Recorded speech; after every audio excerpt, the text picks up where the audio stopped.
Hi,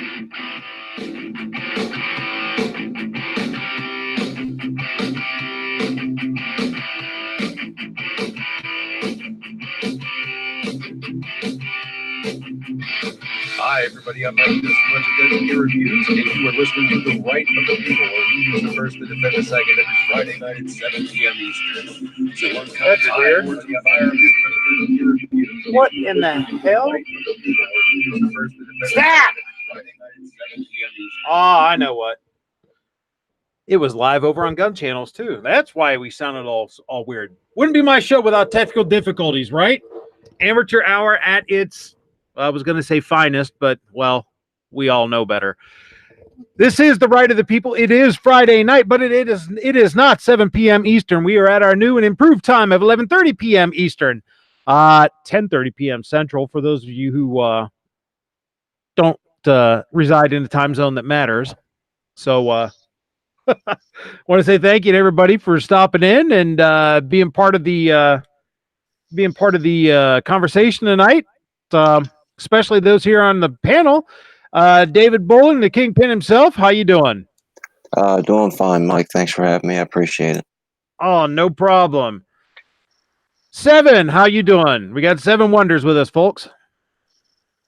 Doing good, brother. Thank you for having me. I appreciate it. It's been a while. Yes, it has. You have your camera on or something? Probably. Hold on. There we go. There you are. You must be standing in the dark. Yeah, I'm on the front porch, man. That's where I hang out. Yeah. I got 3 ruptured discs, so I really can't sit. So the only thing I can do is recline, and if I recline, I fall asleep. So Gotcha. Well, I'm sorry to hear that, man. I hope you heal up quick. Nah, it is what it is. No biggie. I'm used to it now. Well, thanks for everybody for stopping by. Looks like we got someone new out there in the chat on the YouTube side. Speaking of YouTubes, we got Dead Horse out there. He was the early adopter tonight. Then Gun Loving Grandpa, Midnight Range TM, the Pancake Boy himself, as Clover calls him. I prefer to call him the Fry Cook extraordinaire, but you know. And then we got Jason Stewart out there and Kentucky Bear Arms. I don't think I've heard that name yet. Welcome to the show. Obnoxious One's here. Yes, Obnoxious, you're always first. We know that. That's why you have none. I have one. I'm sorry, maybe that was a Freudian slip there. That's why you have one at the end of your name. General Relativity, good to see you. For those of you who are new to the show, The Right of the People is where I have scoured the internet looking for Second Amendment-related news and current events. I present the articles to the panel and to you esteemed members out there in the chat, and we talk about it. So this is not a one-way thing as it would be on radio. This is, in fact, a conversation. So if you're out there in the chat, please feel free to chime in. We just like to keep things no worse than PG-13 around here, preferably PG. Just basically pretend you're calling into a radio show, and that's pretty much what you can say. Yeah. My mods are usually pretty good on this. Those are the people you see whose names are in blue, and they have wrenches. So they know what I want, and they're pretty good at keeping order around here because, well, someone's got to do it. Excuse me a minute. I had to take a drink of my wonderful Gold Peak Diet iced tea. No, I'm not getting paid for a spot. More's the pity. I wish I was. But as the title says, for tonight's stream, with the 2020 elections in the balance, gun rights community implodes. I think that if you've been paying attention to Second Amendment related news at all, you'll know of the ongoing dumpster fire that is the NRA debacle, the allegations of mismanagement, malfeasance, nonfeasance. Nope, it's not a Polar Pop, Jason. It is a Gold Peak Diet tea, as a matter of fact. See, not a Polar Pop. Anyhow, you'll know the allegations of misfeasance, malfeasance, nonfeasance, corruption, embezzling, etc., etc. $4,000 a month for the intern Love Shack. $250,000 over several years for Wayne's suits. Exorbitant travel budgets, etc., etc., etc. Hi, Ashley. Good to see you. Glad you could stop in. So, you know, the NRA it's just lit itself on fire, and it's not doing anything to put out. As a matter of fact, it just seems like they're throwing gasoline on that fire. And it's sad. You know, they have the board of directors, the old guard has circled the wagons around Wayne, and they are laying the smackdown on any and all board members who are questioning the status quo and trying to shake things up with the old guard. Many of them have been removed from committee assignments with with no explanation, actually. Anyone who speaks out is being labeled as a Russian bot, a colluder, a shill for Soros, not, people who are trying to effect change within the NRA and engender some accountability. Organization sprang up recently called SaveThe2A.org. Go check them out. One of the board members of it is Rob Pincus, and they have several bullet points that they want to see enacted at the NRA to increase accountability, to increase member activity, member engagement. To hey, Pickle, how you doing? By the way, I'm going to drop that in the mail mañana, brother, so it'll be sent to you. Anyhow, to increase accountability, to limit terms, etc., etc. Do crazy things like require members of the board to actually attend board meetings. Yeah. So, no, it's just starting, Pickle. We're at the new and improved time of 11:30, so you're not very late at all. Anyhow, so we have all that going on. And then here within our own online YouTube gun community, we have just utter chaos and garbage. A bunch of, I was going to say high school, but it's not even high school. It's junior high drama bullcrap going on. And as these things usually are, once we do become adults, allegedly, it's over money.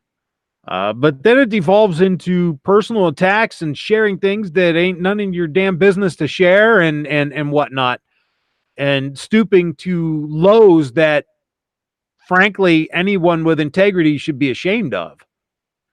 But there we are. We are facing what could possibly be the most important election in our lifetime, given the anti-gunners' emboldened stance with really coming out and saying what they want. They're coming out and saying they want confiscation of our firearms. They're coming out and saying that they want to repeal the Second Amendment. They want to do away with all of our rights and freedoms that we as American citizens enjoy. And they want to tread all over us. And if they get a majority in the Senate, because they already have it in the House, and if they gain the White House, and to quote Bill Paxton in Aliens, it's game over, man. Game over. We're sunk. Because they will ram confiscatory bill after confiscatory bill after confiscatory bill down our throats. And that's not something I'd like to see. I mean, so far, our hope, if that would be the case, would be the alleged conservative majority in the Supreme Court. But if they have the House, and if they have the Senate, and if they have the White House, then they can do what they've been threatening to do and court stack by increasing the number of justices from 9 to 15 and appoint liberals for a lifetime appointment on the courts. So that would just be wonderful. And that would seal our rights. Well, to quote some of their favorite philosophers, that would send our rights and our freedoms into the ash heap of history. So, that's the situation as I see it right now. And we'll go into some articles here in a minute, but I just want to get the take of the panel here. I mean, am I missing something? Am I completely off? Has my tinfoil hat flattened out my brain or something? I mean, what do you guys think on this, Kingpin?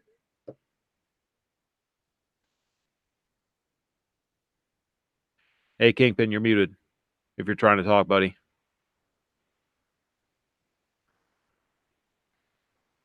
Well, we'll come back to Kingpin. 7, do you have an opinion on this? Honestly, I was sending links to a lot of folks. So I didn't hear a whole lot, but oh, jeez. I know. I'm trying to bring folks our way, bro. Gotcha. Yeah, anything that hinders the 2A is obviously not good. Not something I approve of. But yeah, there's some good and bad news today. So all right. Squib. Oh, by the way, welcome to the lovable yet irascible Squib Load. How you doing, sir? I'm here. You're here? So what do you think of the scenario as I've laid it out? Did I just about cover it, or am I missing something? I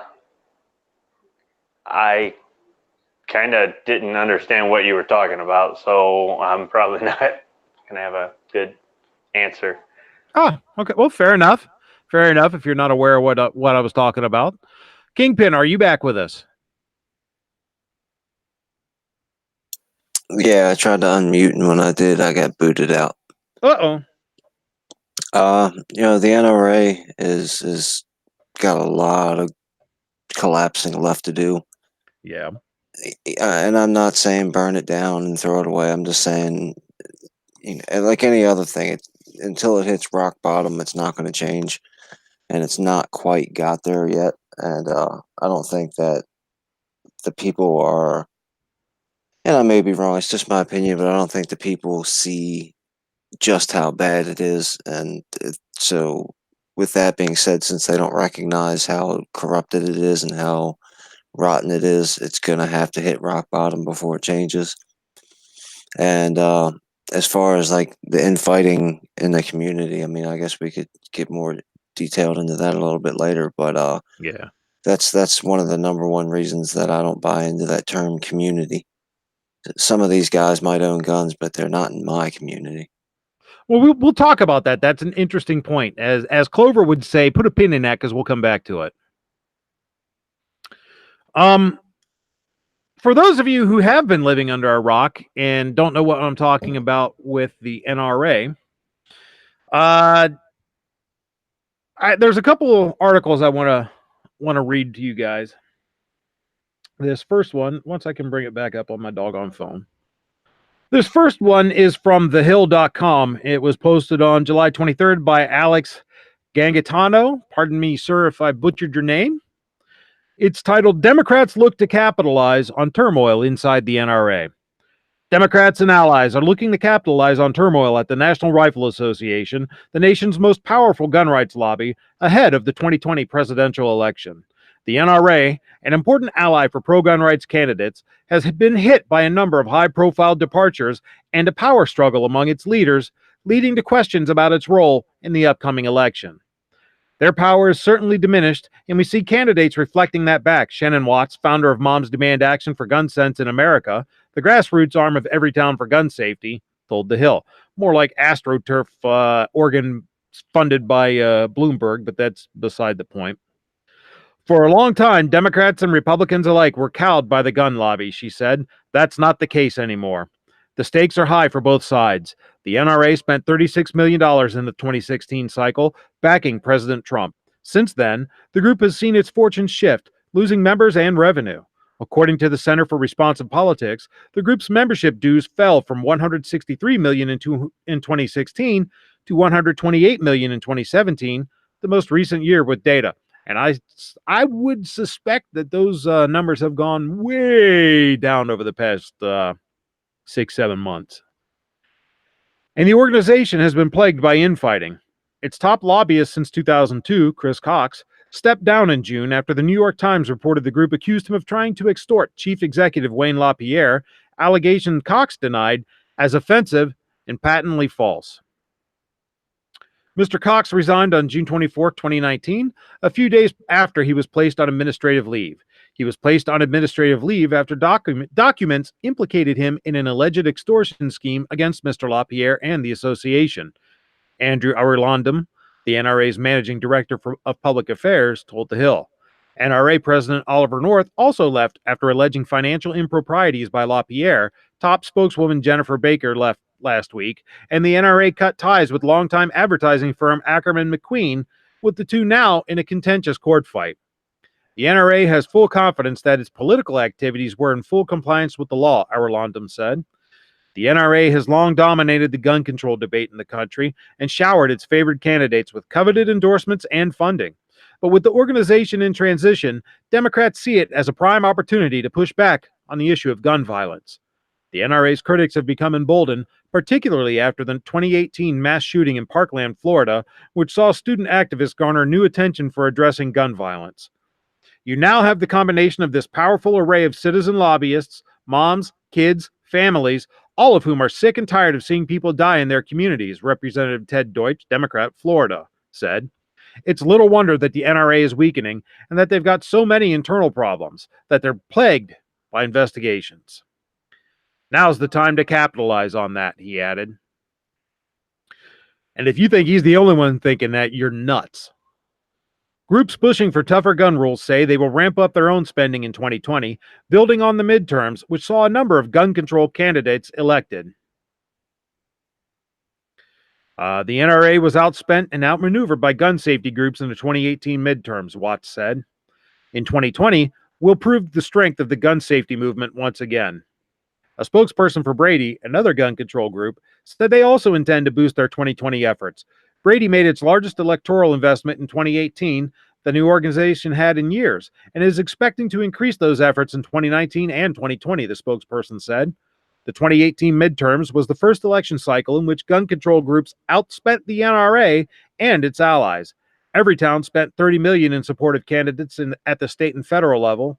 Gifford's PAC spent nearly $7 million, and the Brady PAC spent nearly $500,000, with the NRA spending estimated at $20 million. Outside the campaign trail, Democrats are also looking to ramp up scrutiny. Earlier this month, Washington, D.C. Attorney General Karl Racine, Democrat, subpoenaed the NRA and the NRA Foundation, Inc., seeking financial records as he investigates compliance with the city's Nonprofit Act. New York State Attorney General Letitia James, Democrat, has also been investigating the NRA's finances. Congressional Democrats also want answers on the group's activities. In February, Senator Sheldon Whitehouse, Democrat, Rhode Island, and Representative Jamie Raskin, Democrat, Maryland, wrote to LaPierre asking about reports that the NRA made illegal, excessive, and unreported in-kind donations to Donald J. Trump for president and various Republican congressional candidates in the form of coordinated communications. They asked for guidance on non-compliance with state and federal campaign finance laws, and the NRA's worked with a number of media consulting firms. A Virginia law firm responded on behalf of the NRA and all 6 subsidiaries and told lawmakers they could not provide those materials because they were being reviewed by the Federal Election Commission. But Whitehouse and Raskin said the response raised new questions about the entities coordinating their response through Common Counsel. Coordination between official campaigns and outside groups are prohibited. I have a general interest in the phony tricks that are used to dodge around what's left of our campaign finance requirements, Whitehouse told The Hill. NRA's Arulandam, man, what a name. Sorry if I'm butchering that one too. The NRA's Arulandam reiterated his response that the group has full confidence that its political activities were in full compliance with the law. There have been signs of worry among conservatives. NRA allies have rallied behind the group, urging its leaders to move past internal divisions and focus on 2020. Trump spoke at the NRA's April meeting and has told the group, get its act together. The NRA is under siege by Cuomo and the New York State AG, he tweeted in April. It must get its act together quickly, stop the internal fighting, and get back to greatness fast. Well, Trumpkin, I think that maybe you might want to tell Wayne that he must go, because that's the only thing that's going to solve this issue. Well, it'll be a good first step anyway. So far, the NRA has remained quiet about its plans for 2020. Publicly, Republicans say the group will still be an essential ally in 2020. The NRA is a valued teammate standing up to the radical socialist Democrats hell-bent on taking away all of our constitutionally mandated individual freedoms, National Republican Congressional Committee Communications Director Chris Pack told The Hill. President Trump has proven he's a strong supporter of the Second Amendment, and the RNC is going to make sure every gun owner knows what's at stake and turns out to re-elect him in 2020, Republican National Committee spokesman Steve Guest said. Supporters note the NRA still has a formidable resources, and its endorsement will be sought by conservative candidates in many races. It has also repeatedly shown its clout, particularly with Trump. NRA opponents, though, see the playing field tilting against the group. Given the series of self-inflicted wounds that they have, which are draining significantly diminished resources at a significant rate, yes, it's obviously a time for us really to focus on pushing candidates and pushing this issue, said Chris Brown, president of Brady. Candidates in the 2020 Democratic presidential primary have been highlighting how they will address gun violence if elected, and advocates and lawmakers say the issue should get even more prominence in the primary contest. It ought to be at the forefront of the debate, said Deutsch. I think that all Democrats will continue to show contrast between how we want to make sure that our children are safe in schools, the communities are safe, versus what the NRA is doing, Democratic National Committee Communications Director Hochitl Hinojosa, I think, is how you would pronounce that. Again, apologies for butchering that one, told The Hill. Groups pushing for gun reforms believe that there has been a sea change in their fight with the NRA. It's true, the NRA is in turmoil, Senator Chris Murphy, Democrat, Connecticut, said. What really matters is that the anti-gun violence movement has gotten to the point where it has eclipsed the gun lobby in its power, scope, reach, and funding. That was going to happen regardless of whether the NRA board of directors melted down. I don't believe that. So we see here the Democrats are doing exactly what I suspected they would do. They're smelling blood in the water. And you know what happens when there's blood in the water. It attracts the sharks. They begin to circle and they begin to tear gouges. And what they're doing is getting ready to tear giant chunks off of our constitutionally enumerated rights because it will further their agenda.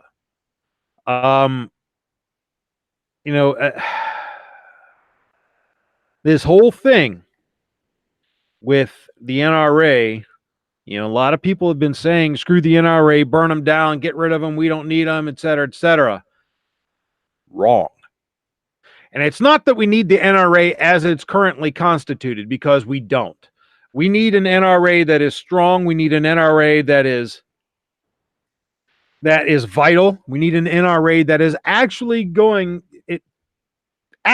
attempting to accomplish its stated goal of protecting our gun rights and our freedoms, along with training and education and fostering competition and awareness. That's what we need. We don't need an NRA that pays $4,000 a month for Wayne LaPierre's intern love shack. We don't need an NRA that has incestuous relationships with its PR firm, with people double dipping, getting paid on both sides. We don't need an NRA that isn't accountable to its members. We don't need an NRA that isn't accountable even to its own board of directors. All animals are created equal, but some animals are more equal than others, seems to be the screed from the old guard at the NRA. And that's not what we need. That's why we have what we have today. That's why we have this perceived weakness in the gun rights community. We have this perceived weakness in the fight for our gun rights. We still have organizations like Gun Owners of America, the Second Amendment Foundation, the Firearms Policy Coalition, et cetera, out there fighting the good fight and doing what they need to do. And that's awesome. But none of them boast the membership that the NRA do. Now, I'm not saying that any of you who've been listening to me for any length of time know that I'm absolutely not saying we should only support one organization, and that's that. Frankly, I think every single person listening here needs to be a member of multiple gun rights organizations. Midnight says that we need a loyal NRA, loyal to the Constitution and loyal to the people. Yes, that's exactly it. And Clint Torres says the second the NRA comes off as ineffective or is debunked, the liberals will go full bore. That's it. Absolutely right. That's why the NRA needs to get its head removed from its derriere, where it is currently firmly lodged, and clean some house before it's forced upon them. Open this up to the panel. Any of you guys have any thoughts on this? I'm going to go back and try and catch up with the chat.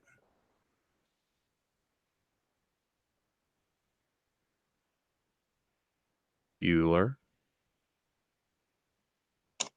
Yeah, I mean, I'll go. All the more reason, like I've said before, the much better story is going to be the look what we did. We fixed it from the inside. Look at all the attacks that we were having from the politicians and the lobbyists and the mom man actions and all these groups out here that were trying to tear us apart. And when we found corruption on the inside, we fixed it from the inside.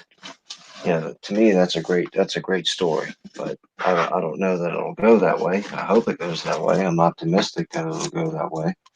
But we'll just have to wait and see. Yeah. A lot better than the alternative of Kamala Harris and Nancy Pelosi doing the hat dance around the NRA building while it's on fire, going, "Look what we did! We tore it down." Yeah. Dance, hell, they'd have a pumper truck filled with gasoline spraying it. They'd love to have that happen. Armament and Axes with a $1 super chat. Didn't type anything, but thank you, sir. I appreciate the vote of confidence and the show of support. Yeah, Mike, I agree with you and David. I mean, the only way I can see this turning out well is if somehow somebody in that organization convinces Wayne to resign and they do some restructuring and some rethinking and get back to the roots of the organization and try to protect our 2A. Because, yeah, I mean, we all know they're so far away from, you know, the reason they were created. And, yeah, I think that's the only way. You know, if they force him out, maybe that'll help. But on the other hand, you know, liberals are going to jump all over that. But yeah, I wish somebody in there could convince Wayne to resign and restructure that organization. I mean, I think that's the only way. Yeah. In the meantime, obviously I agree too.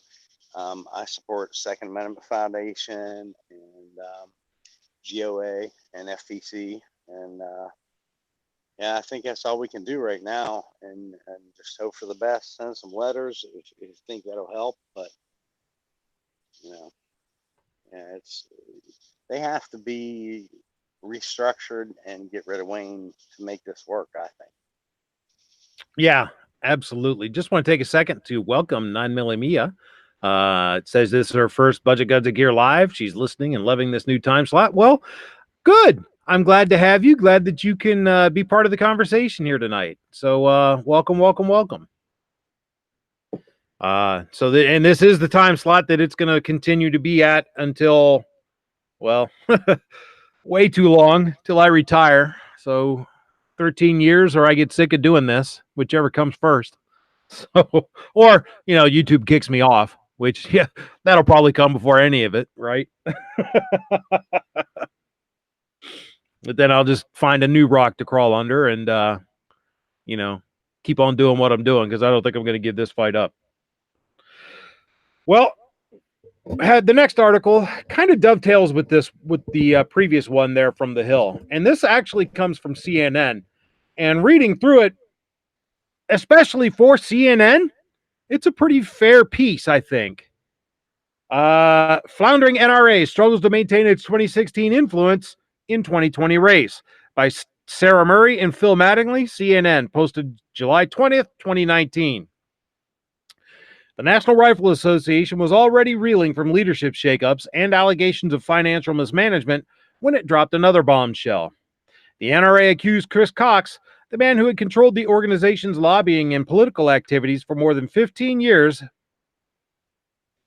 Rob says, I'll be rich and famous before then. Yeah, right. Thank you for the vote of confidence, but yeah, no, I don't think that's in my cards. Anyhow, the NRA accused Chris Cox of trying to overthrow Chief Executive Wayne LaPierre, according to a lawsuit filed last month. Cox denied the charge to the New York Times, but quickly resigned.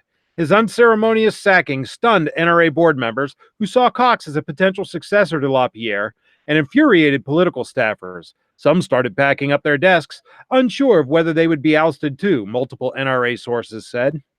That's when the Washington power brokers really started to worry. Cox's departure, after months of turmoil at the NRA, only amplified the sense that the gun rights group might not be the political powerhouse in 2020 that it has been for decades, including notably in 2016. When President Donald Trump convened a meeting with bipartisan lawmakers and signaled an openness to some gun control measures in the wake of a shooting at the high school in Parkland, Florida, that left 17 dead, it was Cox who showed up at the White House the following evening. Afterward, Cox tweeted that Trump didn't want gun control. For his part, Trump tweeted, good, parentheses, great, meeting in the Oval Office tonight with the NRA. The reservoir of goodwill toward Cox ran deep on both ends of Pennsylvania Avenue. Every Republican senator who matters has Chris's cell phone number, one GOP operative who worked closely with Cox on the political side told CNN, and vice versa. The operative recounted one meeting between Cox and a senator, ostensibly about a policy issue, that instead was focused primarily on the senator's favorite hunting grounds in his home state. Cox knew them all in advance. He'd been to them himself. Cox and his team held weekly calls with Republican committees to share tips about ongoing campaigns, calls that increased in frequency in the lead up to key primaries and Election Day, according to former officials. Senators didn't call Wayne, the GOP operative said of LaPierre. They called Chris. That's partly because it was Cox's job to maintain those contacts, while LaPierre oversaw the organization. Cox has moved on to launch his own Washington consulting firm. But unease over his departure and LaPierre's efforts to consolidate power is fueling uncertainty about the direction of the organization overall. And Armament and Axes, I see what you did there. That was funny right there. An alleged coup gone wrong. The NRA's dysfunction exploded into a public spectacle at the group's annual meeting in April in Indianapolis. That's where LaPierre accused then NRA President Oliver North of trying to extort him. North had allegedly demanded that LaPierre step down as CEO and continue to support North as NRA president, or be smeared, according to LaPierre's letter to the board and court filings. North had one more demand: drop a pending lawsuit against Ackerman McQueen. Weeks earlier, the NRA had sued Ackerman, its longtime advertising partner, claiming the firm was refusing to hand over documentation of its expensive. For nearly 40 years, Ackerman had crafted the NRA's marketing strategy, planned and placed media, including advertising during election cycles, and operated the controversial NRA TV, according to court filings. Over the years, Ackerman hired personnel to work on the NRA's account, like NRA spokesperson Dana Lash. The NRA and Ackerman have collaborated fruitfully for decades. Together, the parties crafted iconic, impactful Second Amendment messaging that featured Charlton Heston and other important constitutional rights advocates, the NRA wrote in its lawsuit. However, the NRA's patience has run out. Instead of acquiescing to North's demands, LaPierre told the board that he was the victim of an attempted coup. LaPierre kept his perch as CEO. North was effectively ousted as president. The NRA does not take kindly to threats, and neither did LaPierre, the NRA wrote in a court filing. North, in a court filing, denied that he was involved in a plot to overthrow LaPierre. Embarrassing revelations started spilling out in court filings and in a cache of letters and invoices anonymously posted online and substantiated by sources familiar with them. On top of the $40 million annually that the NRA was allegedly shelling out to Ackerman, a sum Ackerman disputes, other questionable expenses came to light. We realized during these discussions that we need to address your wardrobe. You required us to provide, specifically, purchases at the Zegna store in Beverly Hills, California. One of the letters from Ackerman McQueen to LaPierre that was posted online stated it cited nearly $275,000 in purchases from the high-end Italian clothier. I'm not sure why Wayne needs somebody to buy his clothes for him. He makes a very nice salary, said Dan Zimmerman, managing editor of the Truth About Guns website and a member of the NRA. LaPierre earned more than $1.4 million from the NRA and related organizations in 2017, according to the nonprofit's latest filing with the IRS. In a new court filing Thursday, North said he wanted outside professionals to look into potential financial mismanagement. Into potential financial mismanagement within the NRA. Instead, LaPierre retaliated by having North removed from his role as president and board member, North alleges in the filing. LaPierre, demonstrating his total dictatorial control over the NRA, stopped all of North's inquiries and prevented others at the NRA from looking into the concerns that North raised, according to the court filing from North's legal team. Clint, be nice out there. The NRA defended LaPierre's spending in court filings, noting that the clothing purchases were for filming commercials and other business-related activities. Of course, ACMAC should not have incurred, let alone sought reimbursement for, any expenses which it believed inappropriate, the NRA shot back. Letters from Ackerman McQueen also pointed to more than $240,000 LaPierre had billed to the advertising agency for trips to destinations including Italy, Hungary, and the Bahamas. A letter also questioned why LaPierre had required Ackerman McQueen to pick up nearly a $14,000 tab to rent an apartment for a summer intern. And by the way, if you haven't seen a picture of this intern, there's one out there. Va-va-voom. I can see why he was paying for her apartment. The NRA said the trips were business related and had been vetted by the finance and audit committees. It said the apartment was provided to the intern because the customary intern housing through a local university was unavailable. Yeah, okay. There's a bit of a difference between university housing and a $4,000 a month apartment. Yeah, I don't buy that in the slightest. I'm sorry. That does not pass the sniff test to me. All of those expenses came on top of a sharp decline in revenue in 2017. An NRA source said those numbers improved in 2018, but did not provide details. The biggest expense at issue, though, were legal fees. In a letter that was posted online, North wrote to top NRA officials to express his concern that the organization had paid Brewer attorneys and counselors $24 million over the past 13 months. Yes, Mia, he makes over $1 million. He makes $1.4 million a year and had the organization pay for her apartment. That's how the rich stay rich. They don't spend their money. Yep. Might strike asks on my nose is as good as a bloodhound's. Let's just say through my work in corrections, I have a very, very finely tuned bullshit detector. And that whole claim just makes it pretty much explode. And the NRA, through its support behind the Brewer law firm, Charles L. Cotton, the chairman of NRA's audit committee, wrote in a statement that North's memo reflects a misinformed view of the firm, its billings, and its advocacy for the NRA. It is clear that the NRA has legal problems. It's suing Ackerman McQueen. It is suing Oliver North. It is under investigation by Congress. New York Attorney General Letitia James is probing the NRA's finances, which could put the NRA's nonprofit status in jeopardy. Plus, the NRA is fighting a separate legal battle in New York after the governor cracked down on banks and insurers doing business with the NRA, a response to the NRA-backed Carry Guard liability insurance program for gun owners, which, by the way, was an absolutely direct attack at the USCCA and an attempt to put them out of business, which I get, if you're in business to do business, you want to get rid of your competition, sure, but there was a bit of skankiness in the way they went about that. They back in, I forget if it was 2016 or 2015 or 14, somewhere in there, they canceled the USCCA's booth at the NRA annual meetings a week out from the meetings after talking to them about how they run their insurance program. So yeah, that was garbage. Anyhow, The NRA is under siege by Cuomo and the New York State AG, who are illegally using the state's legal apparatus to take down and destroy this very important organization and others, Trump tweeted in April. It must get its act together quickly, stop the internal fighting, and get back to greatness fast. Well, I've already told you in the previous article what I think of that tweet, what my answer to that is. Meanwhile, all this news has delighted the NRA's critics. It's like watching a five-alarm fire, but what's amazing about this is the NRA itself lit the match, said John Feinblatt, president of Everytown for Gun Safety. And I absolutely hate this. It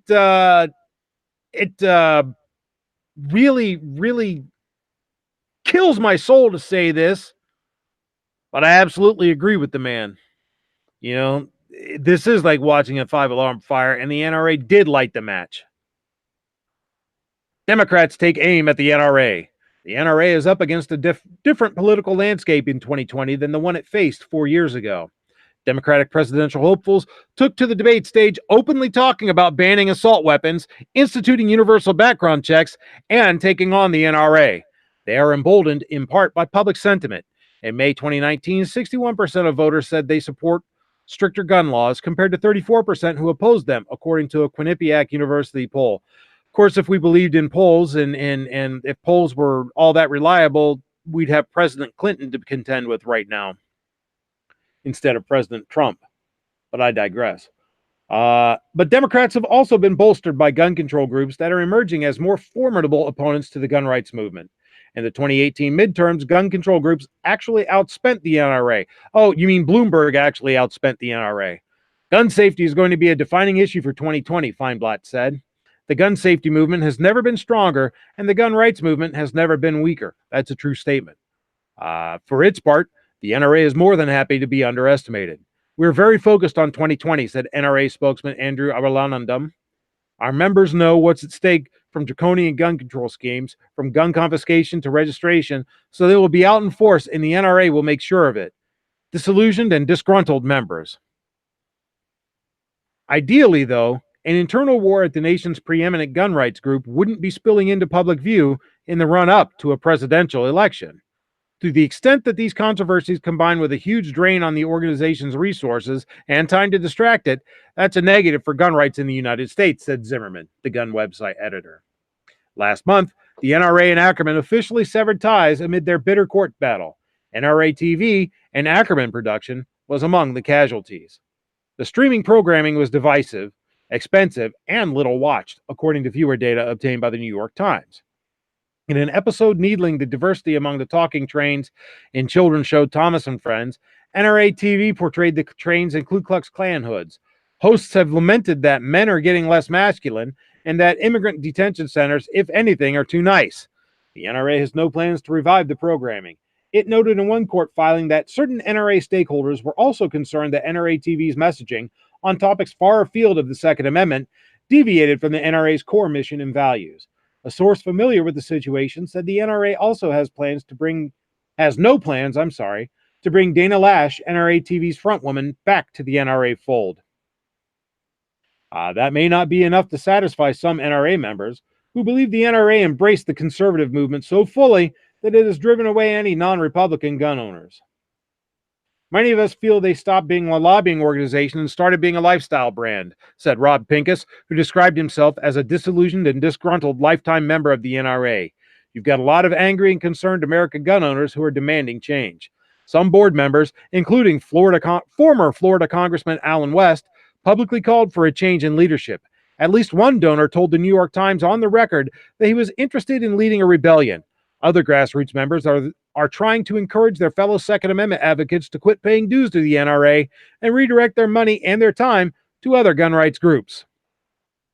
I just simply do not understand the people who seem to think Wayne LaPierre is the NRA, said Jeff Knox, a lifetime NRA member. The NRA is not the gun lobby. We are. We the people. We the members. We're the source of the power. We're the source of their money. We're the source of their influence. Strength in numbers. On at least that point, everyone agrees. Lawmakers, NRA leadership, and grassroots Second Amendment supporters all say the NRA derives its power from its membership role. You all think it's about cutting checks, and don't get me wrong, they do. One national GOP official said of the media perception of the NRA's strength. But it's the membership that scares congressmen and senators.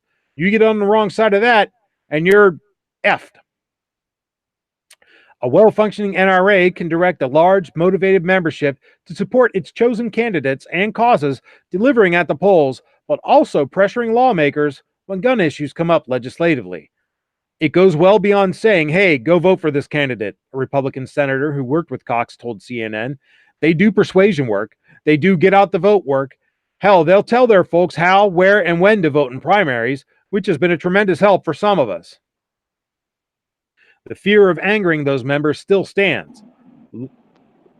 Lawmakers and other GOP officials interviewed for this story were almost universally reluctant to go on the record out of concern of running afoul of the organization and its allies. So long as the family feud continues, it's better to publicly stay out of it, the senator said. Privately is a different story, however. Republicans and both chambers have raised concerns to their respective campaign arms as the election cycle has started to kick into gear. Even in disarray, even when some subset of the members is furious with the NRA's management, it doesn't mean those members are likely to turn around and vote for whoever emerges as the Democratic nominee. The Trump re-election campaign, meanwhile, is far from the flung-together apparatus of 2016. In the second quarter of 2019, the Trump campaign and the Republican National Committee raised a combined $108 million. The Trump campaign source noted that the campaign won't need to rely on the NRA's war chest the way it did in 2016. That year, the NRA spent more than $30 million backing Trump, more than it spent on all of its races combined, presidential, House, and Senate, in the 2008 and 2012 elections, according to the Center for Responsive Politics. The NRA source said the group would spend whatever is needed to win in 2020, despite its other financial challenges. At an absolute worst-case scenario, all this means is the NRA can't spend money like they did last time, said Knox, one of the lifetime members. I don't think it's the tragedy that the Democrats are hoping for.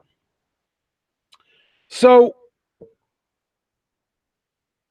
there we have that all laid out in what I think was actually a really good piece by CNN.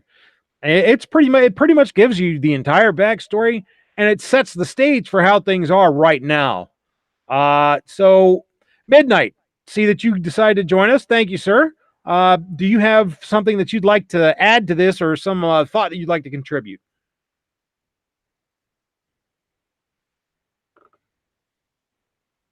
Bueller? I mean, what, do I got to go to the drive-thru to get your attention, or what? You gotta yell, pick up. Bacon, pancakes. Come on, buddy. Oh, Jeez, yeah, I made him leave. Holy shit! I'm sorry. He's kind of shy. He might have been nervous about being on air. I didn't mean to be mean to you, dude. I was just. Oh, okay. He came back. Good. I thought maybe I scared him away. Now, can you hear me now?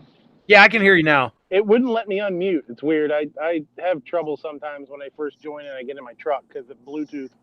He did that with Kingpin earlier. Sometimes the internet's smarter than we are. Yeah, most times it is. So I still have time to ruin this show. Yeah, go ahead. Oh, okay, cool. Knock your socks off, brother. I was really in and out a little bit there while you were talking your last talkification there, but one thing with the NRA that I've been saying this whole time ever since the old coup thing, the coup, like cooter, is if everybody, if you are the target of a coup, maybe you're not as popular as you think, right? Yes. So that's what I don't really understand about the whole thing is, if you own a corporation or you're the boss or you're the head of anything, you don't even have to be the boss. You don't have to be the owner. If they're trying to overthrow your ass, then something's going on. Like, as a business, the NRA is a business, right? Even though if they're running it poorly, it's still a business. As a business, you need to look at something like that and be like, all right, what the hell's going on? If all of my employees are going to the owner and saying, you got to get rid of Trav, then, maybe something's up. You got to look at it. Yeah. So that's what I don't really get about the whole thing is Cox. They sent Cox packing, and he probably has some sort of non-disclosure because nobody's heard from him. Sure. They sent him on his way, and he's been quiet as a church mouse, which is understandable because they probably shoved a bunch of money at his face and said, "Hey, you get this if you shut up," and you don't say nothing. But I don't understand why that's not being talked about more. Like they're LaPierre is they're trying to force LaPierre into this position of being a victim, and I think very rarely when everybody's against you, when you're at the top by yourself and everybody under you is trying to get rid of you, very rarely are you the victim. Yeah. So there. Sorry. Yeah, I'll try and ruin. Where there's smoke, there's fire, and where there's fire, there's Midnight's Kitchen, right? That's right. Squib, you have been strangely silent this whole time. Do you have anything that you would like to contribute?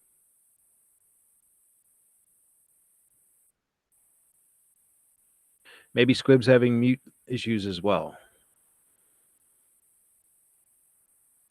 Or maybe he's chat napping. Well, I'll jump in. Sure. I mean, to me, I don't know a whole lot about Chris Cox.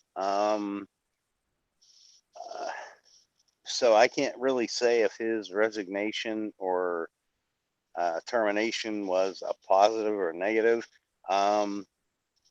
Ollie North, I feel like he was trying to do the right thing for us. Now, I could be wrong. Maybe there's something I don't know, but I feel like he was trying to do the right thing. But once again, I go back to my earlier statement. I mean, I think Wayne needs to go. I mean, I would have much preferred to see Wayne gone than Ollie and Chris.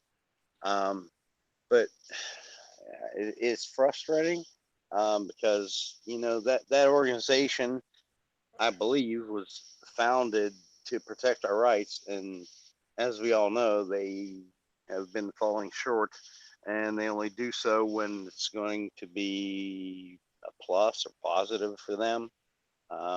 They overlook a lot of issues. But yeah, I feel the only way for the NRA to become, I don't know, what we want it to be is to totally restructure and definitely get rid of Wayne. I think Wayne just has to go. And so does the old guard that is his cronies. Personally, I think Ollie was acting at the behest of his masters at Ackerman McQueen because he was getting paid a substantial sum by them to be in a television series that only filmed a couple episodes. I think that Ollie was trying to do exactly what Wayne said he was trying to do, to threaten to reveal all this stuff that came out if the NRA didn't drop the suit against Ackerman McQueen. That's what I think happened. And then, well, all this stuff came out. Right. So that's what I think. I could be wrong, but that's the sense I get of it. So we have this in the macrocosm, we have this big fight at the top, so to speak, with the NRA. And with, we have turmoil on a national level with our gun rights organizations. The NRA being the biggest one. Whether you hate them, whether you love them, whether you think they're doing what they should be doing, or whether you despise the very ground upon which they walk, they are the biggest. 5 million members. They have the political clout. I mean, you heard it said by none other than CNN talking to politicians that understand that the membership number is the sword wielded by the NRA, that they have that clout, that they can tell politicians what to do and give them their marching orders. Well, go ahead. One thing that I think gets missed with the NRA is, and I think G says that they're like the national punching bag for people, which I think is a really good analogy. I think, the anti-gunners and, whoever, they need somebody to punch. And I'm glad that there's organizations out there to take those punches. But one of the things that I think is the biggest the thing that upsets me the most about the NRA is I want an organization like that to be a motivator, not to beg for money so they can fight, but to motivate Americans to fight. And I don't think they do that very well. I don't think they do that. I don't think No, they I don't. want to see somebody up on a stage pounding a podium saying, it's not, you pay us to fight, you're a members, so we can be an organization or whatnot, but we need you beside us. We need you vocal too. And I don't think they do that. I think they, it's to them, it's a business, and it's a shame, because I think when we watch chats, not just host the chats, but when we watch other people's chats, there's some people that you watch that just motivate the hell out of you. They just make you feel good about what you're doing, and they make you want to do better, and they make you want to do more. Yeah. That an organization like the NRA is on a national, not even a national, a world level, really, because I mean, other countries look towards us and our gun rights. Yep. That they can be a motivator for the world and the United States the most, but I don't feel like they care about that. I don't think anybody there gives a shit about that. I think they just think like, that's not their role, and I think that should be their role. I think that their role has become nothing but being a money-making machine. Yeah. Right. It's a business. They're in business to do business at this point, and that's that. They are not in business to educate and raise awareness and foster recreational programs. Although the training and education part of the NRA does work and is functional and is ongoing, it is a piece, but it's not the piece that it should be. The majority of the NRA's activity is fundraising. Yeah, and that's unfortunate. True. Yeah, I mean, I agree with what Midnight said. I think there are hundreds, if not thousands, of gun channels on YouTube who are better motivators than the NRA for us to take action. I mean, they're good at sending letters saying, send us money. We need money. But yeah, I just got one yesterday. Yeah. Well, yeah, I get them by email and through the snail 50% off life membership. I know, right? Easy pay. At $25 a month. I just got one that said your membership's about to end. Actually, I have a 5-year membership. No. That's what I mean. Only like, 1 or 2 years are gone, but they're like saying, "Oh yeah, it's about to end. Better send us more money." we get stuff in the mail that says, "Help us fight with money. Send your money so we can fight." Instead of help us, stand beside us and fight. Be part of the fight. Instead of, hey, there's a rally on the 29th at the State House steps in Columbus. Be there at this time. We're all going to meet at this parking lot, and we're all going to march from there to the steps. And then instead of things like that, it's send me money, send me green. Yeah, send me money. Send us money so that we can do our thing. No, we want to motivate us, and not us, but motivate the masses so they want to be part of the fight. I think is important. Yeah. Well, Mike, the sad thing is NRA actually has the reach to do that. I mean, they could rally a bunch of us to go to Columbus, Yeah. But they don't try to do that. They don't even try. If the NRA wanted to, they have the money, they have the clout, they have the reach. This Million Man March we keep talking about for our Second Amendment rights, they could make it happen, but they don't. Right. Indeed. They could make it happen, but they don't. It's sad because they could do it. Literally, they have enough money and resources to do it in all 50 states, but they don't do it. I mean, everybody's left to fight their own battles, and thank goodness we have, GOA and Second Amendment Foundation, and FCC, who try to step in and do some of this stuff, and then some YouTubers try to organize things from time to time. ANA actually has a thing, but anyway, yeah, it's just frustrating. They could do so much more, but yet, all they're worried about is the money. Well, I guess they got to pay for Wayne's clothes. I guess that's it. Yeah, it's just it's frustrating. It really is. It's very frustrating. Well, so we have all this.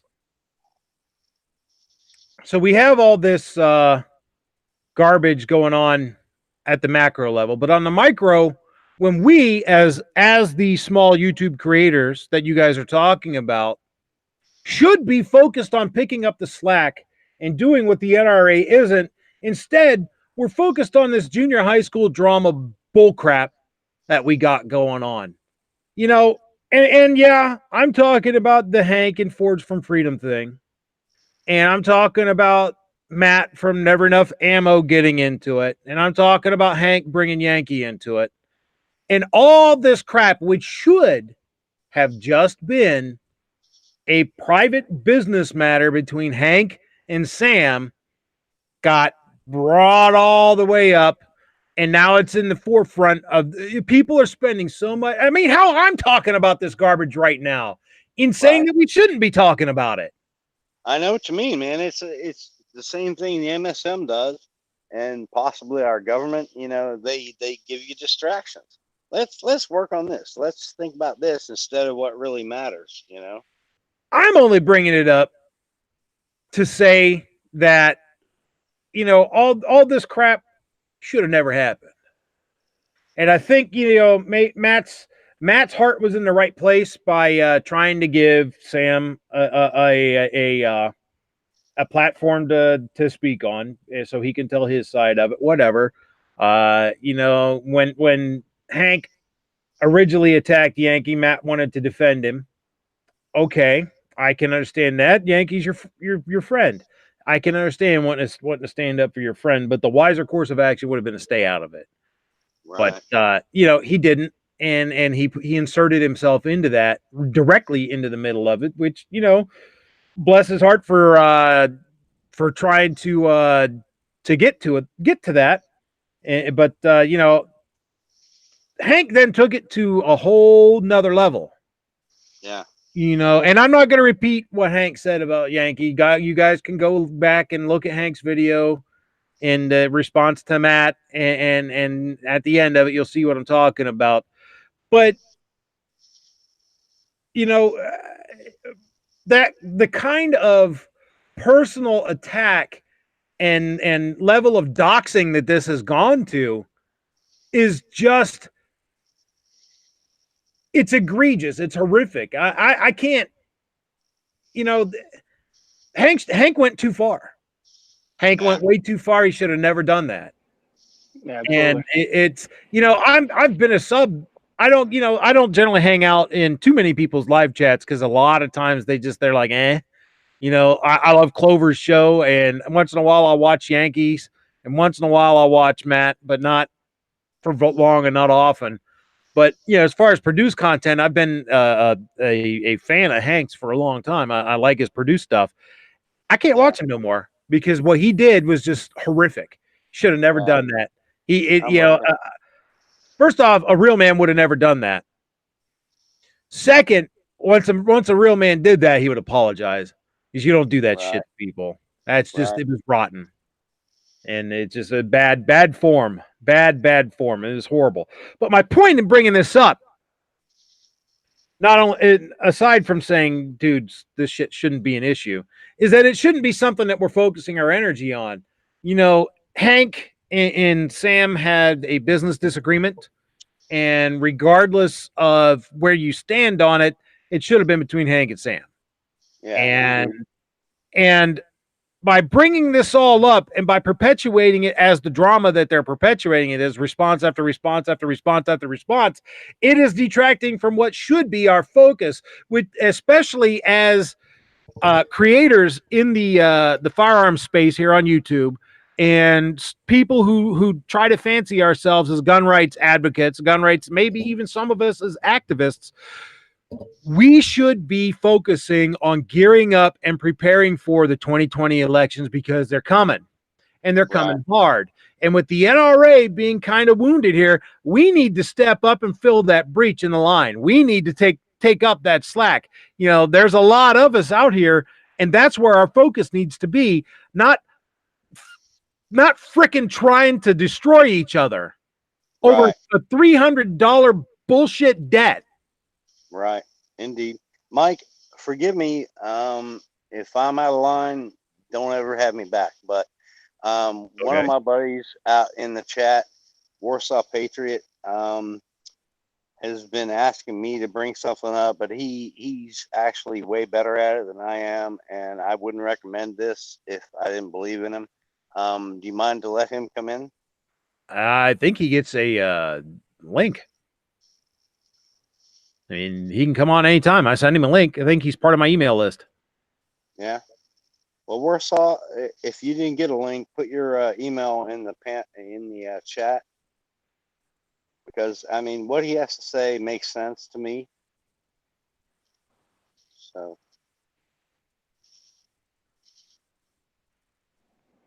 If it makes sense to Seven Wonders, I don't know if I trust it. Thanks a lot, buddy.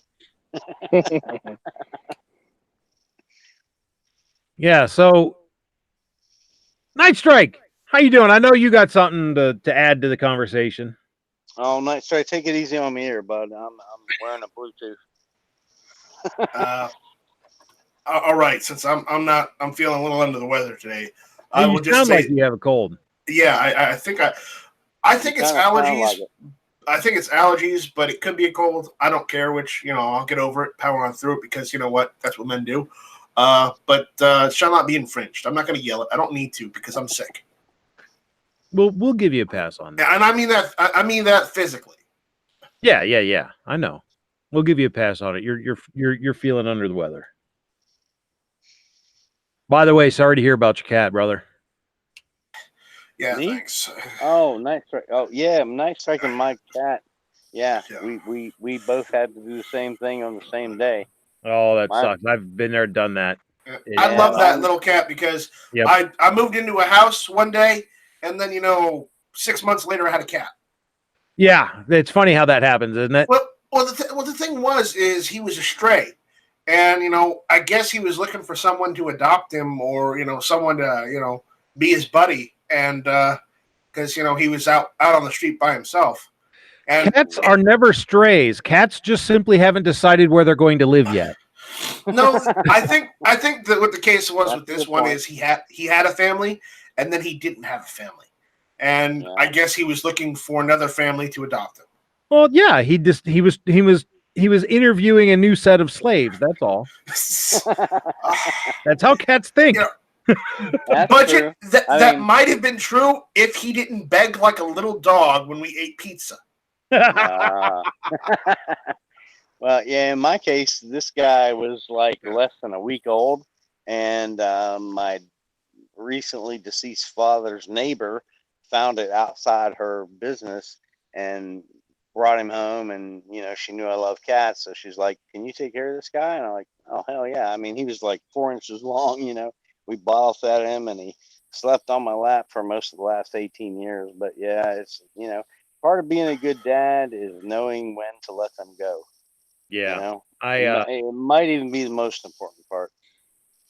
Yeah, I know. It's just it's rough losing a pet. It doesn't matter whether it's a cat or a dog. It's rough losing a pet. Year ago, I had to put down my my cat Molly. She was ancient as hell, big and fat and fluffy, and she had a voice like a truck stop waitress had been spoken for 40 years. Meow. You couldn't if you tried to open up a can of tuna without her, she was there, right? Meow, meow. So yeah, I get it. Okay, Warsaw, you glad to see you could come in. What do you have something to add? Just remember the rules of the road, so to speak. Yeah. So this, I have a thing to talk about. Here's the thing, we've been on Hank's chats, we've been on all their YouTubers, we keep saying the gun community this, we say the gun community that. We're not a freaking gun community, first of all, and second of all, if you keep focusing on guns and manufacturers and all that, you're forgetting what gave you that right to even have a firearm to begin with. We're a two-way community. We believe in the American flag, we believe in American country, we believe in American freedom. If you're just focusing on the so-called gun community, you're forgetting your own freedom that you even have in your own hands. Okay. So what do you see as where the focus ought to be? How do you think that should be directed? I say you should be focusing on your freedom, your rights right there. I mean, honestly, like I said, even though we shouldn't be focusing on the NRA, we got these elections coming up, and if we don't, how should I put this without cussing? If we cannot unfudge ourselves, we're doomed. Yeah, absolutely right. I agree 100%. If we cannot remove our head from our cranial orifice, we remove our cranium from our rectal orifice, we are done. As a look at the thumbnail when we get off of this. Our rights, our freedoms, our Second Amendment, our First Amendment, everything is in that dumpster fire being burned right now because we're not paying attention. We weren't paying attention, and we allowed the NRA to do what it did. We're not paying attention with each other, and we're allowing each other to do what we're doing without stepping in and saying, "Stop this! Stop this now!" And if you paid attention to the articles that I read, our enemies, and yes, they are our enemies. Those who would disarm us are not our friends; they are our enemies. The forces of disarmament are paying attention to what's happening within the Second Amendment community. I would like to say something. They're going to take advantage of it if we don't get our crap together. Go ahead. The forces that are trying to disarm this country are the same forces that did jack all when we rebelled against Britain. Yeah. Revolted against Britain. These are the same type of people that did jack all, did nothing to help either side. They were content to be, slaves to the crown regardless. So these are the same people that are trying to take away your rights. Yeah, absolutely. And guys out there in the chat, keep it civil. I don't mind civil discussion, but when you guys resort to this kind of name calling garbage, it's got to stop. It's really hard. This is what I'm talking about. This is what I'm talking about. This garbage that we have going on out there in the chat right now is what I'm talking about. Yeah, we have a difference of opinion, but let's not devolve to the level of making personal attacks. We're better than that. We have more important fish to fry than that kind of garbage. We have all these laws coming out. We have egregious infringements on our rights. People in California have to undergo a freaking background check for freaking ammunition. To buy a box of you have to go through a background check to buy a box of 22 shells. You can't bring more than 20 rounds into the state. We know, Budget. We're just as angry as you are. I can't yell right now. My point is we are wasting our energy. We are wasting our anger. We are wasting our wrath on each other when we shouldn't be. You have to realize that some of those people out there are trolls that are just trying to get a rise, and they don't care one way or the other. Especially over other people's bull. That's the worst of it. We're doing it over other people's bullshit. Right. And Budget, I'd like to add. Yeah, go ahead. If you really want to impact the after the 2020 elections, I don't have the resources to do this. I don't have Facebook. I don't do Twitter. I don't do any other social media. But if there's anybody out there that do this, we need a nationwide rally. That's what's really going to impact this country. If anybody has any way to do that, that's what we got to do. No, I'm not, Rob. I am not going for that award. No, thank you. I am the first winner, and I think maybe the second, but I don't want to be any more. You may not have a choice this week. Because me and Roll Call were on. Come on now. Roll Call got more worked up than I just did. Me and Roll Call weren't on Wednesday. No, but he was on Tuesday on his own. Yeah, but it wasn't with Night Strike, so he didn't get as riled up as he normally does. Oh, that's true, but he was still more worked up than I just was. No, he wasn't. Oh no, no. I think you got it this week. But as I said earlier, there are people out there on our chats. It doesn't matter who's running the chat or running the panel or whose ever show it is. There are individuals that just go out there to troll, to rile both sides up, but don't take a side one way or the other because they just don't give a hoot. Well, and I'm anybody who knows me knows I'm not a hold hands and sing kumbaya around the campfire kind of guy. I'm just not. And I do that if it would accomplish something, but it doesn't. But I think that we need a little bit more of that in the YouTube gun rights, Second Amendment community. We need that. We need to work together because there's, individually we're ants. I mean, that's all we are compared to things like the NRA, the GOA, the FPC, all that stuff. We're ants. And the only way an ant can be powerful is with a whole lot of other ants all going the same way. And right. We have to stop this stupid garbage that we're doing. We're tearing ourselves apart. I mean, we got these guys feuding over money, and then everybody else is mad because so-and-so's wrong and so-and-so's right. And, this other dude's a FUD. Well, this other guy's a racist. Well, this other guy's gay. I mean, who gives a shit about any of that? I don't care about Sam owing Hank money. I don't care if Hank is overreacting and doxing people that he shouldn't be. I do care about the attack he made on Yankee. That was some bullshit. That was some business with either one of them. Bullshit.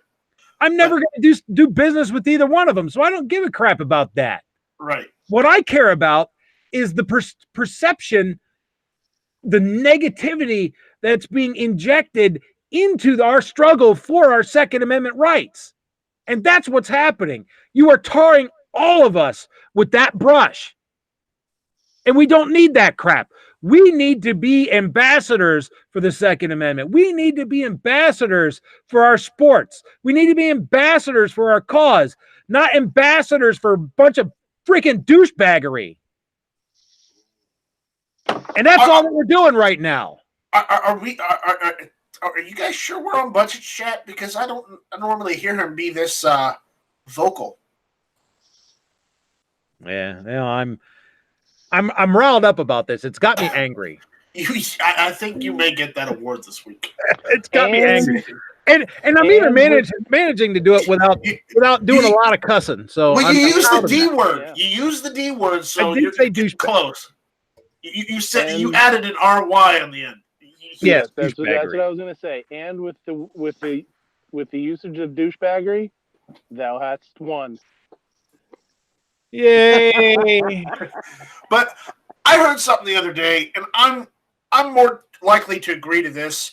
That granted, anyone who does the live show on YouTube, whether it be the biggest guy or the littlest guy, like you and me, a budget. But the issue is, we're not the gun community, and I'm going to tell you. Everybody listening is. I'm going to tell you why. Everybody who's listening, everyone who donates to everyone who helps each other out, everyone who supports each other, depending on what it is, whether it's the Yankee Marshall Pistol Project, it's the charity work he's doing, or the charity work somebody else in the community on YouTube is doing. The issue is the people that support us are the gun community. We're just the voice, trying to get the word out there. But the people watching, the people commenting out there on the YouTube chat, that's the gun community. Yeah, absolutely right. I mean, hey, when I'm not doing my shows and I'm out there chatting, then I'm part of the gun community. But if I'm doing my shows or I'm on other shows, I'm not part of the gun community. I'm an advocate. Warsaw, what's your take on that?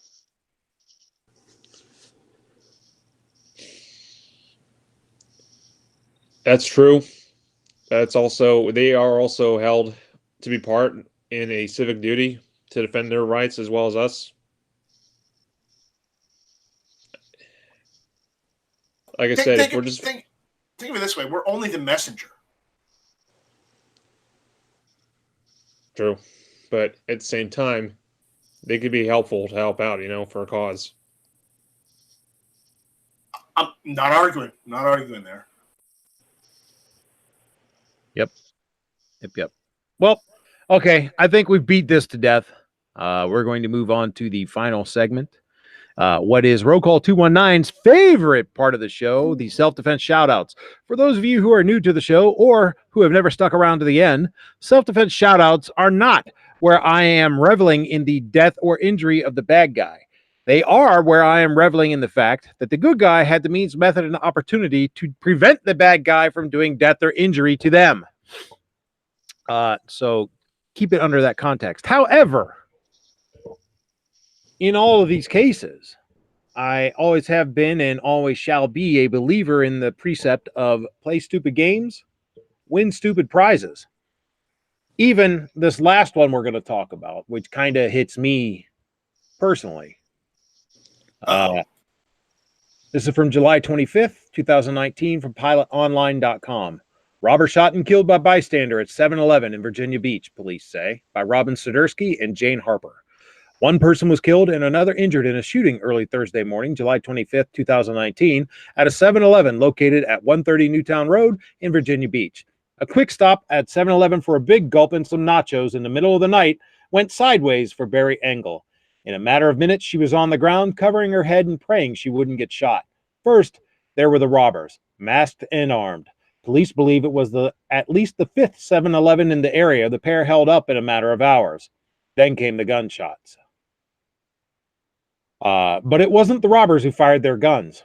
It was a bystander in the back of the store who pulled out his. When the chaos began at 2:10 a.m., Engel, who owns Coastal Cafe down the street, was waiting with her friend near the cash register. The store was nearly empty. Two gentlemen, armed, masked robbers, came in the store with their guns up and told us to stay where we were. Nobody moved, she said. I did exactly that. I pretty much froze and looked at my friend, and he looked at me wondering, is this really happening? Is this real? It was real. One of the masked men stayed near the door while the other went behind the counter and started putting money in his pockets, Engel said. I was looking right at him, the robber, and when I looked at the clerk, and the clerk raised his hands and said, come on, man, don't do this. And not sooner than he said that, I heard a gunshot. And as soon as I heard the gunshot, I dropped down to the ground and put my hands over my head and started praying because I thought the guy shot the clerk, she said. After that shot, it was like 3 shots. Bam, then bam, bam. It could have been 2 or 3. Barry Engel, who owns Coastal Cafe in Virginia Beach, was there when 2 men attempted to rob a 7-Eleven. A bystander shot the 2 men. I don't know why I didn't edit that out. That's a caption to a photo. Anyhow, Engel and her friend looked at each other, and then she saw the man standing beside them. He said to her, nobody's going to point a gun at me and get away with it. That's when she realized he was the one who fired. As she surveyed the gruesome scene around her, Engel saw one masked man lying on the floor, dead, and the other behind the counter, asking for help after having been seriously injured. I was shaking in my boots, she said. Not long after, police showed up.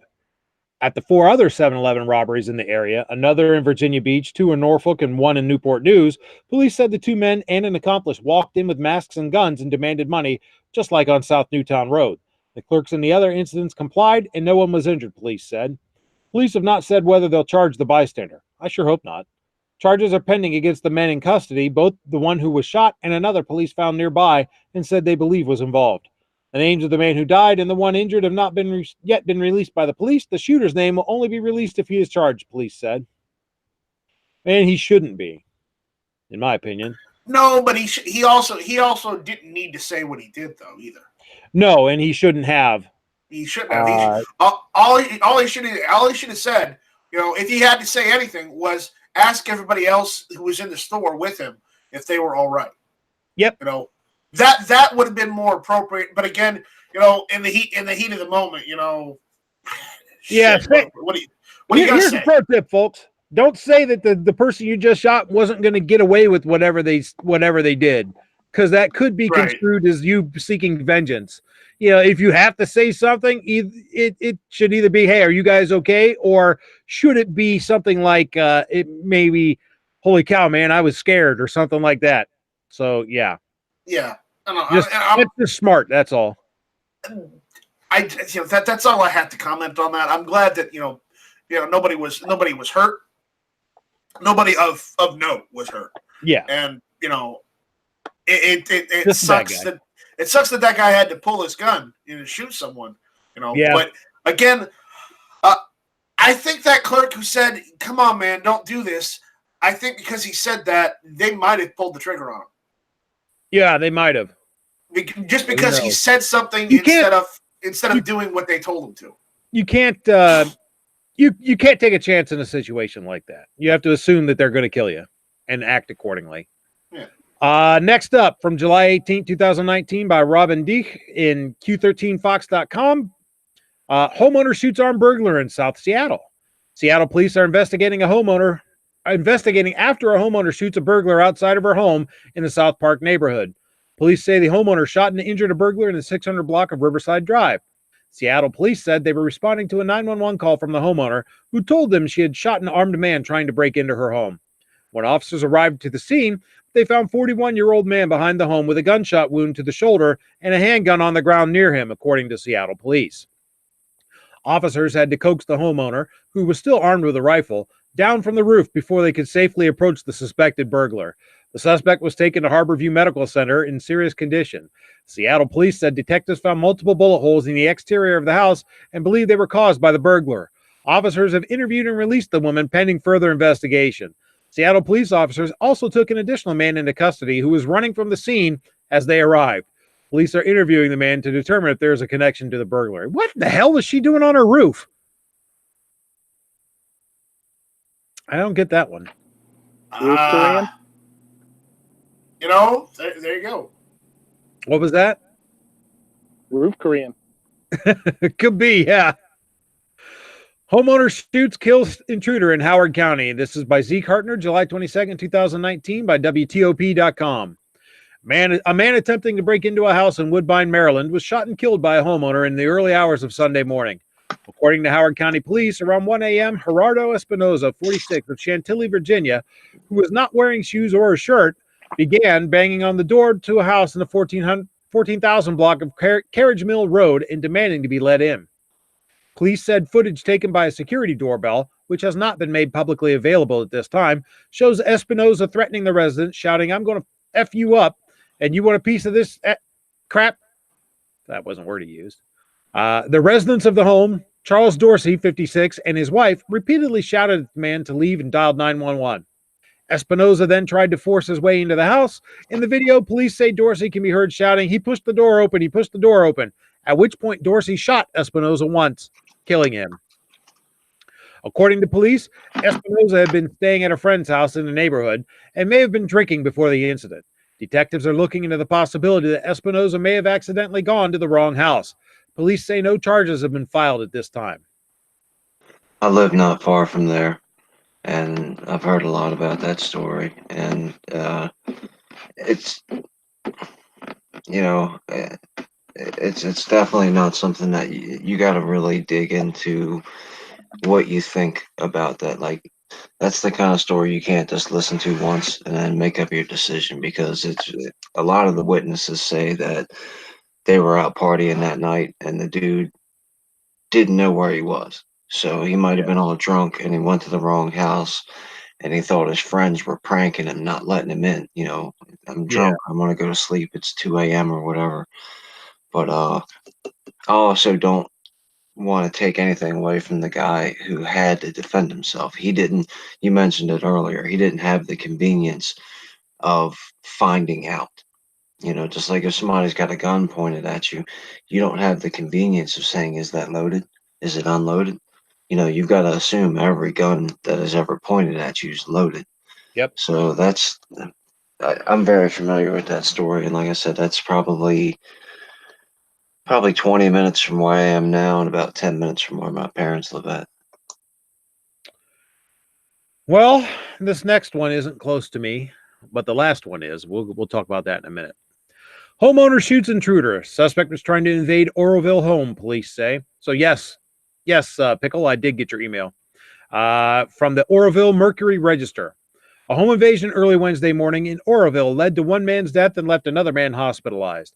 At 3:30 a.m., the Butte County Sheriff's Office received multiple 911 calls from a home on Arbol Avenue in Oroville, according to Sheriff's Office spokeswoman Megan McCann, my bad. Upon arriving to the home, deputies found a deceased male. Another male, who was confirmed to be one of the homeowners, was suffering from a gunshot wound and was transported to a local hospital by ambulance. After further investigation, it was determined the deceased male was a suspect of a failed home invasion robbery, said McMahon in a press release.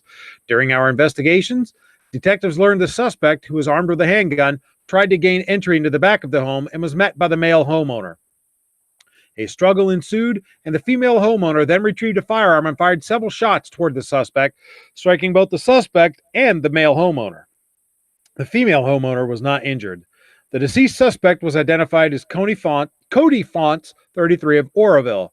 The investigation is ongoing, and no arrests have been made, according to McMahon. There are no other suspects involved with the home invasion.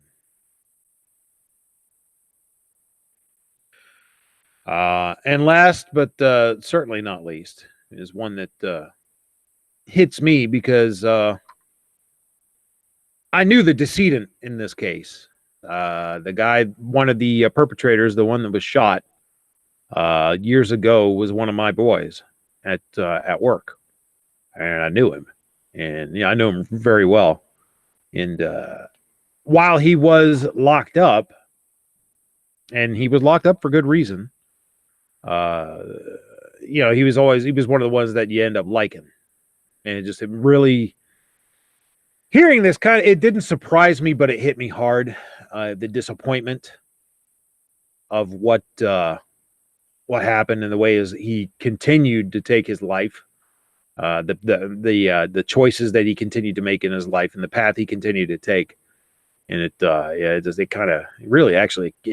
seriously bums me out, but in the end, I still stand by the original premise that I said earlier in the show at the beginning of this segment, that if you play stupid games, you win stupid prizes.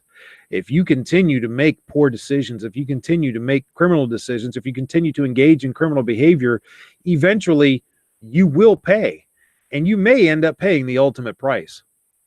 One dead after Canton home invasion, driver charged with murder. By Lori Steineck from the CantonRep.com, July 22nd, 2019. A Canton couple told police they awakened to being pistol whipped, and then the homeowner grabbed his own gun and killed the would-be burglar. An early morning home invasion left one of the suspected burglars dead and an accomplice facing murder and other charges.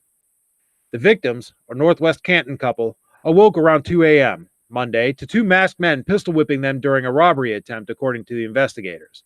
They say the resident fatally shot one of the intruders, while a second, as yet unidentified burglar ran from the home in the 2600 block of 2nd Street Northwest. And chances are I probably know that one too. Police later in the day charged the suspected driver, Joy T. Griffith. The 28-year-old was booked into the Stark County Jail Monday afternoon on charges of murder, complicity to aggravated burglary, and obstructing justice. Police say she was living in Canton, but Stark County court records show she has a Worcester address. Worcester's a neighboring city to Canton. She is accused of driving Nicholas A. Hugg, 24, of 1815 Trinity Place Northwest, and another unidentified man to the home, where the men forced their way inside. Police Captain Dave Davis said the homeowners were awakened by two men hitting them with guns, one weapon being a rifle Hugg was using. Davis said the victims did not know the men. At some point during the attack, the robbers left the bedroom and went downstairs in search of money, detectives believe, but by the time they headed back up the stairway, the homeowner had retrieved his own pistol. He opened fire on them, shooting Hugg several times, Davis said. One of the individuals, Nicholas Hugg, did discharge 3 rounds from his rifle before being shot and killed by the homeowner, according to court records filed in the case by police. The homeowner told the officers someone broke into his house a week before. Details of that incident were not available. Davis said detectives did not yet know whether the two incidents are related. No one else has been charged. We're still investigating at this point, Davis said, adding police are reviewing private surveillance video from homes in the area. Court records allege Griffith returned to the area, picked up the injured Hugg, and drove him to Altman Hospital, where he died.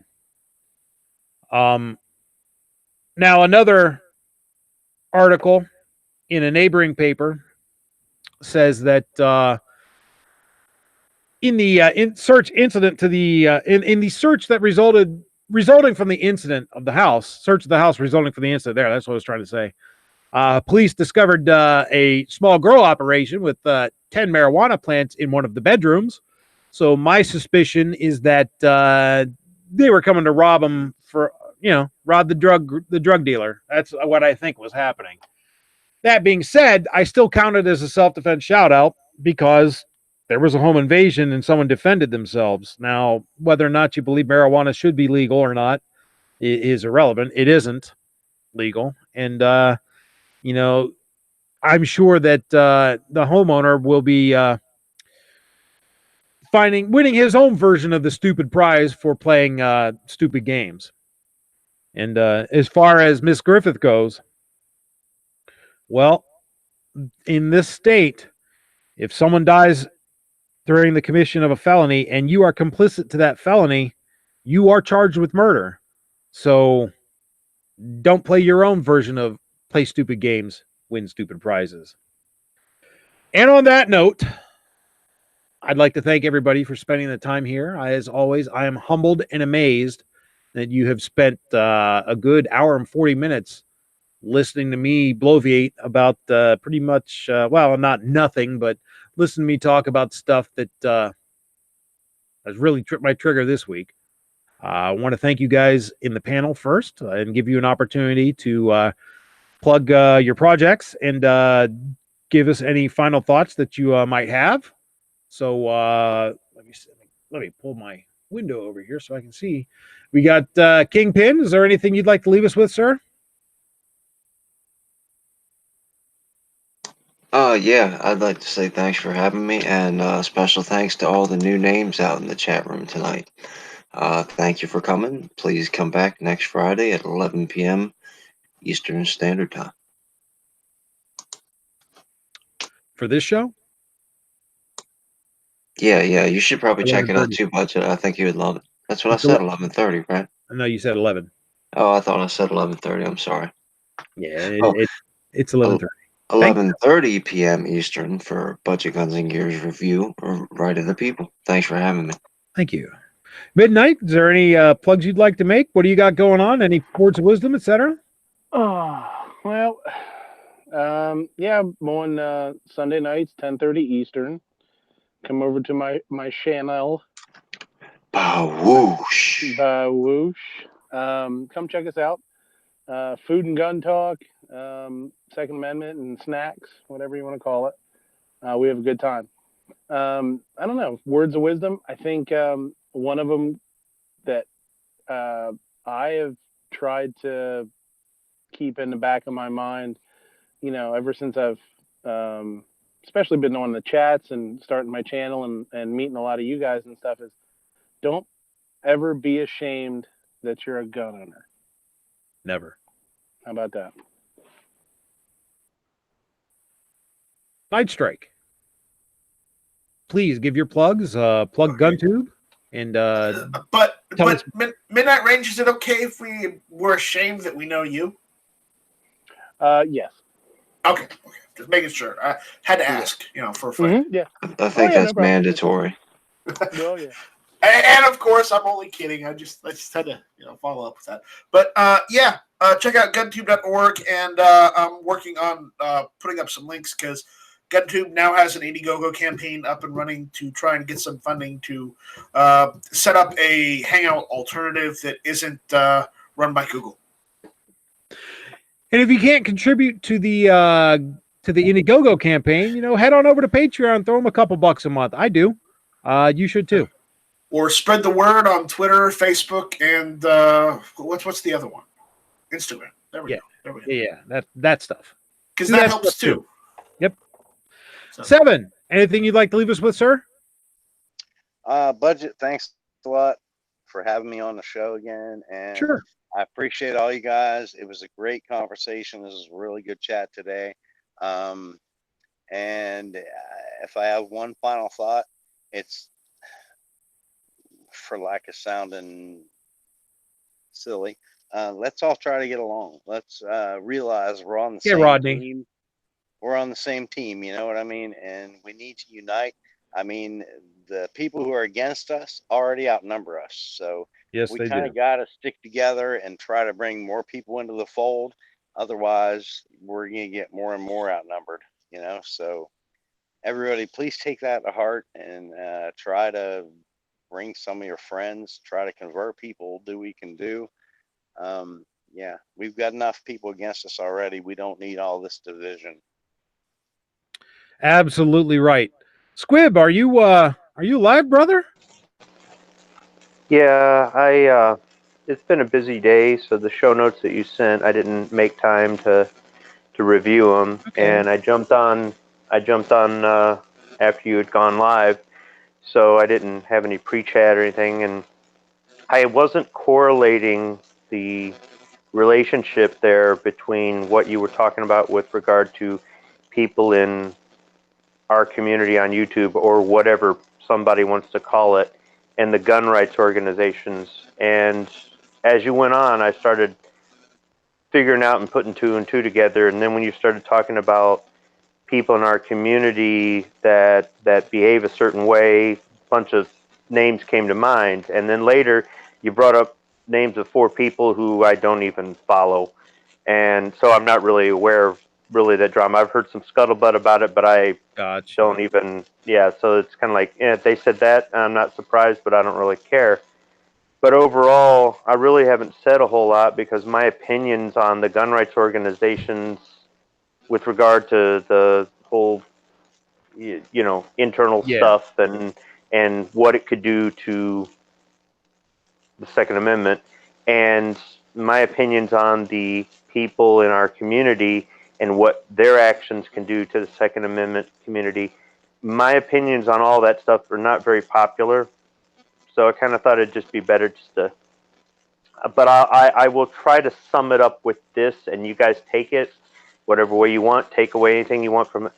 If today the opportunity for any form of compensation whatsoever in the gun rights organizations or in the Second Amendment gun social media community went away, who would still be here tomorrow?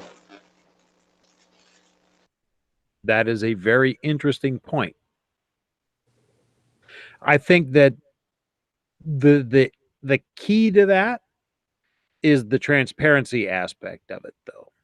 If you're transparent about what you're doing and everybody knows, then I see no issue with it. It's the lack of transparency that raises eyebrows to me. But we'll have that discussion another time. Thanks very much for coming, Squib, and your opinion is always welcome here. That's why I ask you to come every week. So that, if it ain't, if your opinion ain't popular with somebody, well, tough. Everybody's got one, right? Warsaw, glad you could drop in. Do you have anything you want to leave us with, sir? Just the final thoughts on this. Guys, we need to be unified. We need to fight for our rights, our cause, and for our country, and remind people how much of our freedom is valuable. And also, our rights were fought for by our countrymen, our servicemen, our women. They died for these rights, and if our rights are taken away and just are gone, they then have died for nothing. Then we need to keep these rights alive. Think for the people who have sacrificed. All of our family members who have done this, who have sacrificed their own life so we could live another day and have a freedom. I want you guys to think about that. Absolutely right. I want to close by, again, thanking everybody on the panel for being part of the conversation here. Nobody wants to just listen to me talk, right? So, thank you very much for coming. I want to say thank you to everybody out there in the chat. We still got 20 people here. Almost 2 hours into this, so that's just awesome.